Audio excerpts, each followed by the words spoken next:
In this lesson, you will identify similar polygons and find missing measures of similar polygons. Two polygons are similar if their corresponding angles are congruent, or meaning they have the same size, and the measures of their corresponding sides are proportional.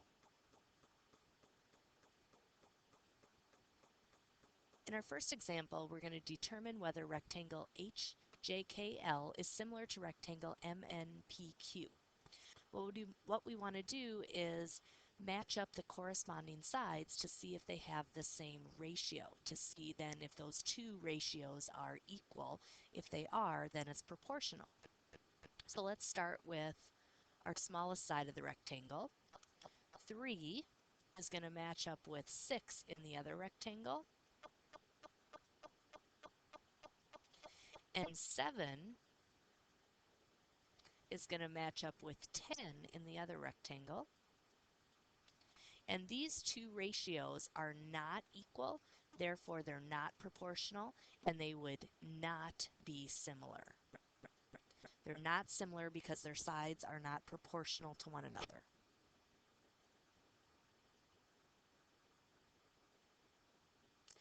In our next example, this is the reverse. We know that two polygons are similar. This little symbol right here means similar. If they're similar, we can find the missing measurement by setting up a proportion. I always start with what it is that I want to find out. I want to find out what M is. So I'm going to say M corresponds to or matches up with 12 in the other polygon. I know this by looking at these angle measurements, or the arc markings. It's between the two angles with 2 and 3 arcs. The other way I know this is because XY matches up with BC. You can look at the statement and match up where the letters are in position. So M matches up with 12.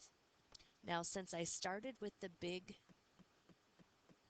polygon and compared it to the small, I need to choose another side on the big one and match it up with another one on the small polygon. I can't really choose 24 because I don't know what AB is, so I'm going to go ahead and choose 15. 15 is going to match up with 10. So I went M over 10. M over 12 equals 15 over 10.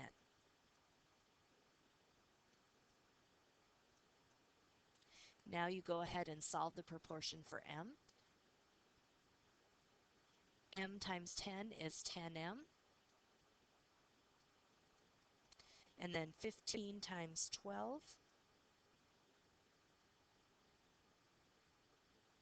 15 times 12 is 180.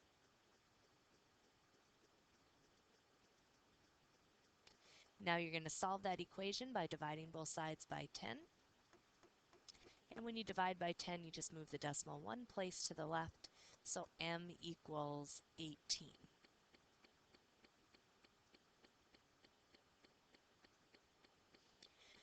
I like to write on the picture like this, circling what I'm starting with, and then an arrow to what I'm matching it up with. So when I write my proportion, I always make sure to start with the same figure and match it up to the same figure.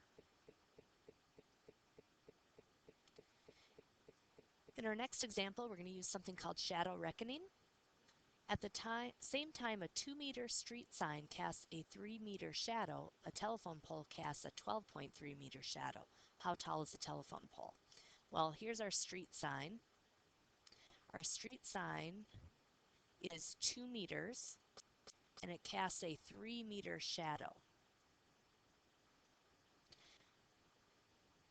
A telephone pole casts a 12.3-meter shadow. And we want to know how tall is the telephone pole.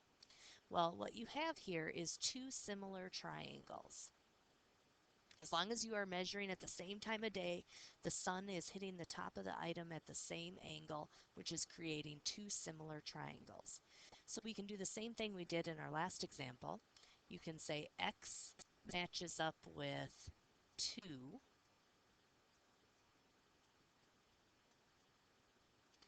And then since I said x matches up with 2, then I would do 12.3 matches up with 3.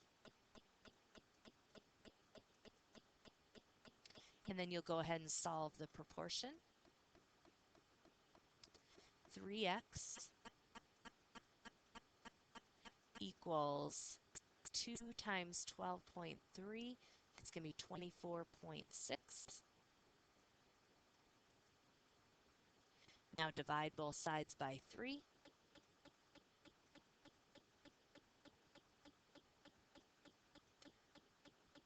That's going to be 8.2, and the label is in meters. Now that's one way to set up your proportion. Another way to set up the same problem, some people like to compare the thing to its shadow. So another way to set this up would be x matches up with 12.3.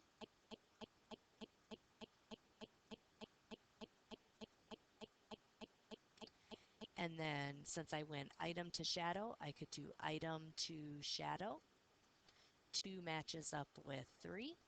Notice when you go to solve this proportion, you end up with the same equation that you had. X times 3 is 3x, and 12 and 3/10 times 2 is 24 and 6/10. So it doesn't matter how you set it up as long as you're consistent and organized with the way you set it up. Our last example is using what's called indirect measurement. Sometimes it's not very easy to measure the length or distance between two places because of obstacles such as water. It says in the figure at the right, triangle DBA,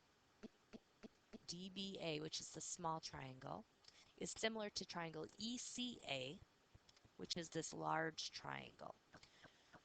Ramon wants to know the distance across the lake, so we're trying to figure out this measurement right here. So we're going to go ahead and write a proportion. D is going to match up with 40. So this side of the large triangle matches up with this side of the small triangle. And now we need to choose another side of the large triangle since we started with the large triangle. So we're going to take this measurement right here. This measurement is 320 plus 162. So 320 plus 162, that's going to be 482 meters for that whole length. So 482 is going to match up with that corresponding side of the small one, which is 320. Now we're going to go ahead and write an equation to solve this proportion. 320 times d is 320d. Now we're going to take 482 times 40, and that's 19,280. Now we're going to go ahead and divide both sides by 320.